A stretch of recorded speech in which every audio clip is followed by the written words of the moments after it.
एक बहुत महत्वपूर्ण भौतिक राशि है घन कोण, सॉलिड एंगल।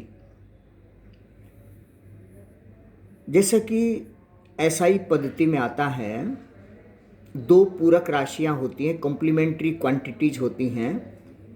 एक को हम कोण कहते हैं और एक को हम घन कोण कहते हैं। कोण का मतलब है एक चाप वृत्त अगर बनाया गया है, सेंटर से ये रेडियस हो गया, ये रेडियस हो गया। अगर त्रिज्या r है और ये चाप की लंबाई यहाँ से यहाँ तक ये भी r है, तो ये कोण 1 रेडियन कहलाता है। 1 रेडियन ये लगभग 57.3 डिग्री का होता है। 180/पाई डिग्री कह लीजिए 1 रेडियन। यानी एक तरह से किसी चाप के द्वारा वृत्त के केंद्र पर बना हुआ कोण जिस चाप की लंबाई उस वृत्त की त्रिज्या के बराबर हो, ये रेडियन में मापा जाता है। एक तरह से ये समतलीय कोण है।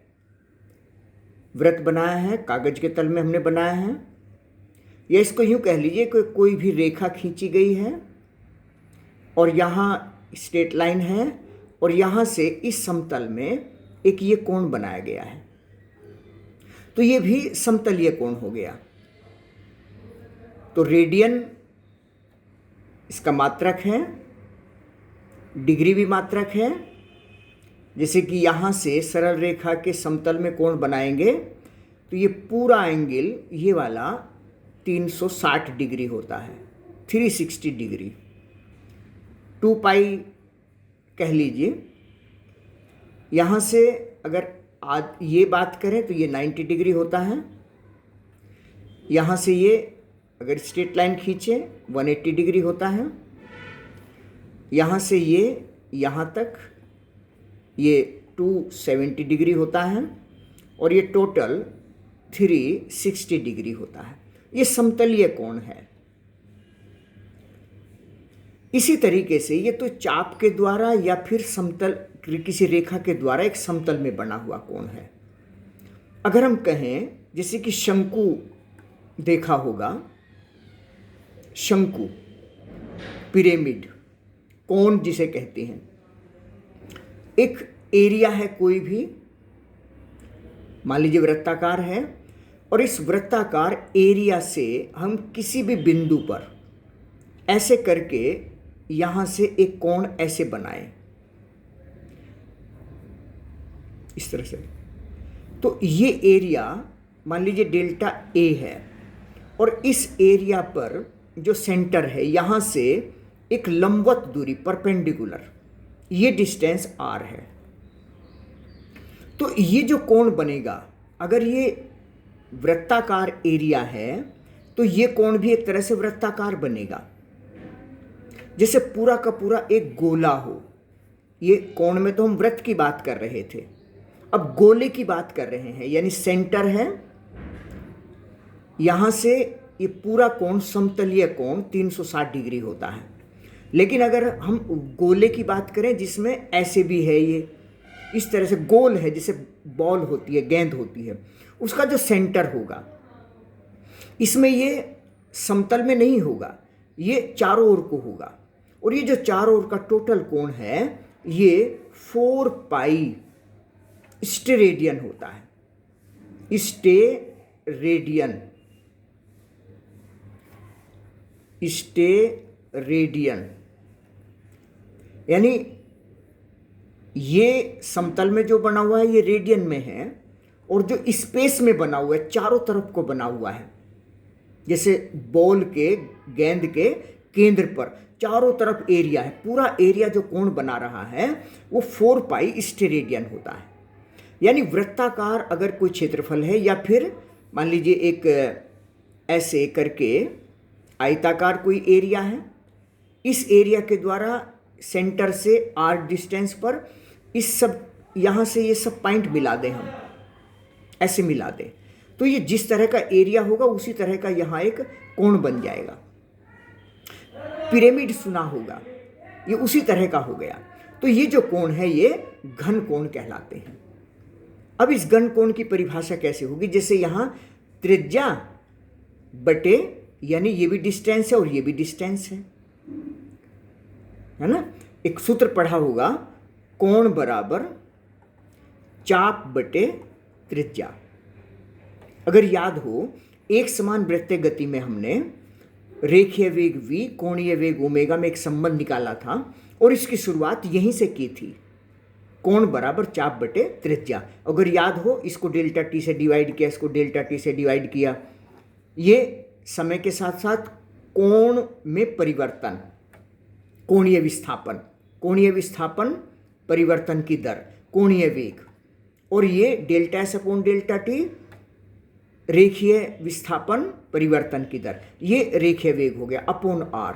This implies that v is equal to R into omega. जब हमने डायरेक्शन के हिसाब से लिखा था तो v बराबर ओमेगा क्रॉस r लिखा था। आपको 90% चीज़ें फर्स्ट ईयर वाली ही मिलेंगी, बेसिक चीज़ें आ गई हैं बहुत सारी। बस वहाँ रेडियन हमने पढ़ा था, यहाँ स्टेरेडियन की हम बात कर रहे हैं।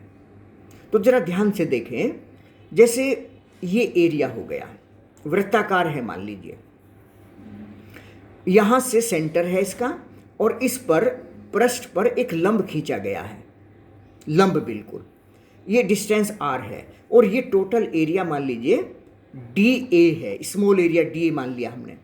अब यहाँ से इसको ऐसे मिलाएंगे, सब ऐसे मिलाते चले जाएंगे और इसको भी मिलाएंगे, ये मिलाएंगे और ये नीचेले एरिया को भी सब जगह इस तरह से मिला देंगे।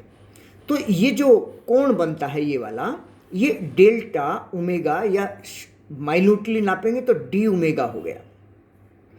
D omega is equal to D A upon R square. D area है, जैसे कि अगर ये आयत होता तो लंबाई गुणा चौड़ाई, एरिया हो गया। यहाँ डी एरिया किसी भी तरह का हो सकता है ये, और आर का स्क्वायर, तो एरिया मतलब metre square, R square metre square, यानी लंबाई जो मूल राशियां हैं उनके आधार पर कोई मात्रक नहीं बन रहा है, विमाहीन राशि होगी, डायमेंशन लेस, कोई विमेय सूत्र नहीं हुआ इसका।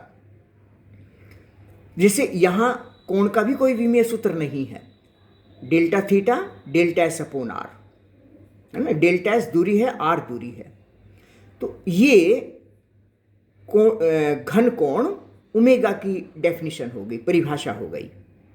अब इसको अगर हम डिफाइन करना चाहेंगे, आर का मान अगर 1 कर दें तो आर स्क्वायर 1 हो जाएगा, तो डी ओमेगा डी ए हो जाएगा एक तरह से। यानी अगर 1 मीटर एकांक दूरी पर, एकांक ये एरिया जितना कोण बनाता है वही घन कोण कहलाता है। अगर ऐसा हो, मान लीजिए कि ये एरिया हमारा इस तरह का हो और मान लीजिए यहां से हमने परपेंडिकुलर ये डिस्टेंस r हो हमारी, तो O बिंदु पर यहां अगर हम घन कोण की बात करेंगे तो यहां से मान लीजिए इसे हमने मिला दिया, तो चूंकि ये जो लाइन है ये परपेंडिकुलर थी, यहां लंबवत थी, तो क्या करना पड़ेगा, इसके लंबवत एक खींचना पड़ेगा। यानी यहां से एक एरिया ऐसे बना लिया हमने, ये वाला। तो ये मान लीजिए एरिया दिया हुआ है, तो इसका इस रेडियस के लंबवत ये एरिया, मान लीजिए ये एरिया डीए है, डी एरिया है, और एरिया देखिए समतल एरिया सदिश राशि होती है, इस तल पर लंब ये इसकी डायरेक्शन होती है, यानी डीए की डायरेक्शन ये है, यूनिट वेक्टर मतलब केवल डायरेक्शन है, और ये जो एरिया है इसकी डायरेक्शन ठीक ये हो गई। अगर हम बात करें इस कोण की, तो मान लीजिए ये डी थीटा कोण है, या थीटा ही मान लेते हैं, ये थीटा कोण है, तो ये एरिया डीए है, तो ये एरिया कितना होगा, ये मानते हुए कि यहां से ये डिस्टेंस और ये डिस्टेंस लगभग सेम है। तो ये एरिया पूरा का पूरा DA है और इसका इस डायरेक्शन में एरिया, मतलब ऐसा कर लीजिए कि DA का यहाँ से लंब डाल दीजिए और लंब डालेंगे तो ये कितना होगा, DA cos थीटा, ये आधार वाला हो जाएगा DA cos theta, DA cos theta. तो इस तरीके से ये जितना कोण थीटा है तो इस एरिया की ये लाइन, इस एरिया की लाइन, ये कोण भी थीटा हो गया। यानी इस एरिया का ये जो घटक है, ये जो फैक्टर है वो DA cos थीटा हो गया, DA cos थीटा। तो यहां पर कोणीय वेग d ओमेगा बराबर DA अपॉन आर स्क्वायर, लेकिन ये है DA cos theta upon R square. तो D एरिया, अगर एरिया पर लंब ये हो यानी DA की डायरेक्शन इस पर लंब की डायरेक्शन के साथ थीटा कोण बना रही हो, तो तब ये हमारा DA cos theta upon R square हो जाएगा। और इसे हम यूं भी लिख सकते हैं DA dot R cap upon R square, क्योंकि आर का मतलब स्थिति वेक्टर, ये आर की डायरेक्शन ये हो गई, आर की डायरेक्शन ये मतलब इस पृष्ठ पर लंब भी कह सकते हैं, यूनिट वेक्टर। इस एरिया पर लंब, इस एरिया पर लंब आर की डायरेक्शन है और आर की दिशा में n नॉर्मल लंबवत दिशा, तो DA dot R cap upon R square, ये d ओमेगा हो गया। तो एक तरह से ये घन कोण है, इसकी परिभाषा बहुत बहुत अच्छी तरीके से तैयार कर लेंगे, बेहद इंपॉर्टेंट है, बहुत इसका इस्तेमाल हम आगे करेंगे।